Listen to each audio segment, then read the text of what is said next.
And now, it's time for another Dice Tower review with Tom Vasel. Hey folks, I'm Tom Vasel, and today we're taking out a little game called Ambar. Collect amber to make jewelry, sell it in villages and castles, but beware! Danger, bandits, and demons lurk around every corner. Yeah, that's right, demons and dragons and things.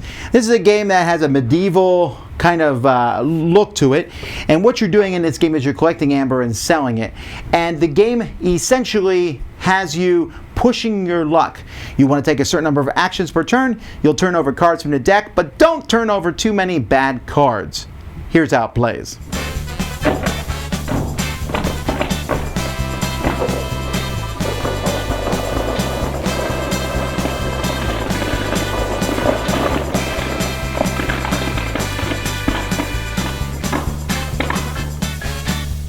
Everyone starts with the same cards. You have your Amber Forest here with your Amber token at the top. You have an Alchemist Lab with a yellow gem in it. You have a Traveler, and you have a Town. You also start with some money and some soldiers.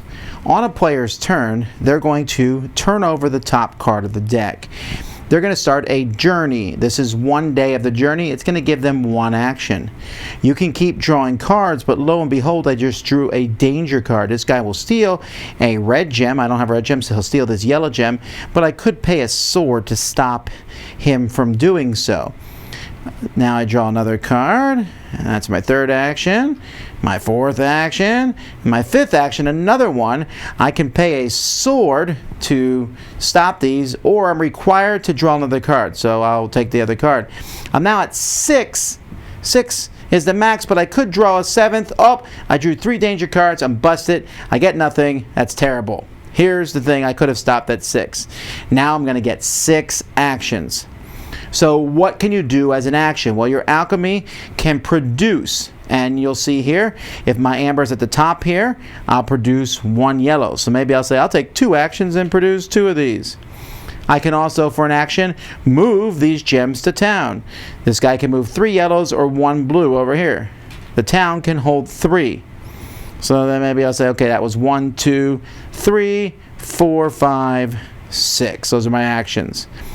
Now, you can also, when you're done, you can sell gems if anyone here will buy them. This card will let people buy them. This person will buy yellow gems for 1.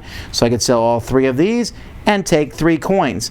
I can then upgrade if I want to. So, for example, I might take this here. It costs 2 to upgrade, and I can upgrade my town. My town can now hold 8 gems and can hold yellow, blue, red. Before it could only hold yellow and blue.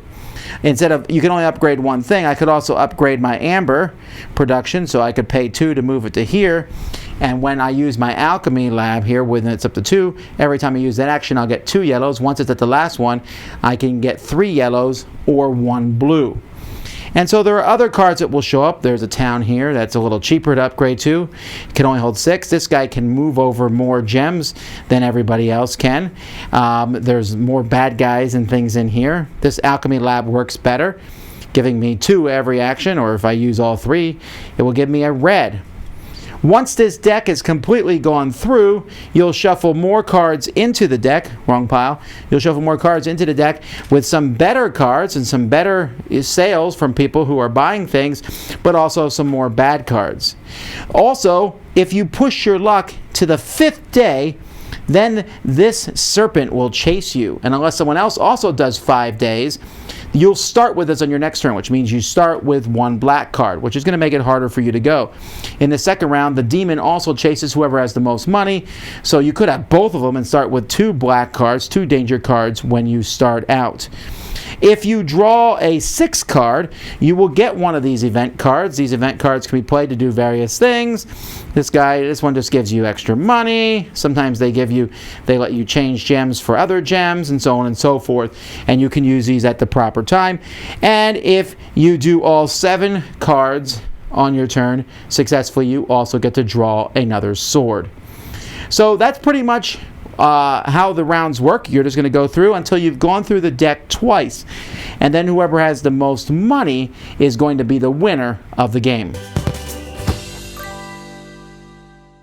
Lots of tokens in this game, from coins to gems to soldiers, which are swords.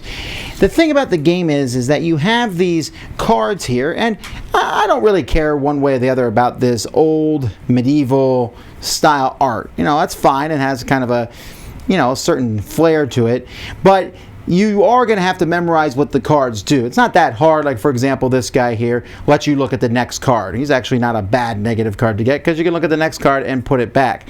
Although if you don't draw it, you pretty much tell everyone it's a bad card, so there's that too. And what they do is not hard. The event cards are a little trickier. I usually know what they're going to do per se, and the rule book itself, if you turn in the rule book, it will go over each of them and tells you exactly what they do. It's language independent, but and the rules aren't that difficult, but there is some symbology to it. But for the most part, the components are good. Everything fits easily in the small box. So pressing your luck is a mechanism that I enjoy quite a bit. I like the idea of, hey, how far can I go? How many actions I can get? That's interesting. The problem with Amber is there's too much luck, not enough pressing.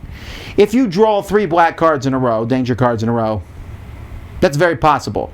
That's not pressing your luck, that's just bad luck. Yes, you can use the swords to get by these guys to some degree, but it's just not very entertaining when that happens to you. But that's not my biggest problem with luck in this game. My biggest problem are the people who buy your gems. If you don't have many of them come by in your turn, you can't sell the gems. That's how you win the game. If the right upgrades don't come by in your turn, you can't upgrade. And you can't win the game. The game is literally about the cards you draw and how lucky it is that you get them. And games will be won or lost on the final turn when someone has gotten a whole lot of gems and one person draws the right card where they can sell them all and the next person busts. That's not pressing your luck. That's the game telling you who's going to win or who's not. The concept of the game is fantastic. I like the idea of pushing your luck. I like the idea of taking cards that show up and upgrading and doing things. There's not enough different upgrades. They're all pretty much the same. Your actions are, I'll make some jewels, transfer them, sell them. Make some jewels, transfer them, sell them. Ad nauseum. And then there's events that go by. The game is just boring. It's boring to play. It's boring to press your luck. And it's frustratingly random. The medieval theme is not one that necessarily is one that I'm keen on playing, but I don't mind it really, and I thought this idea here was cool. And in fact, when I first started playing, I was like, wow, this game seems like it has some cool concepts. But overall, there's no real end game. There's no real strong decision making. You can pick an upgrade, but your choices are usually between 2 things. And moving several of the yellow gems as opposed to moving the blue gems and red gems, which are more valuable, but usually take just as many actions to get them going and moving, and they're more easily stolen. It's just kind of a mess. It feels like a half-baked game, unfortunately. And therefore, I can't really recommend Amber. Dice Tower Judgment, pass.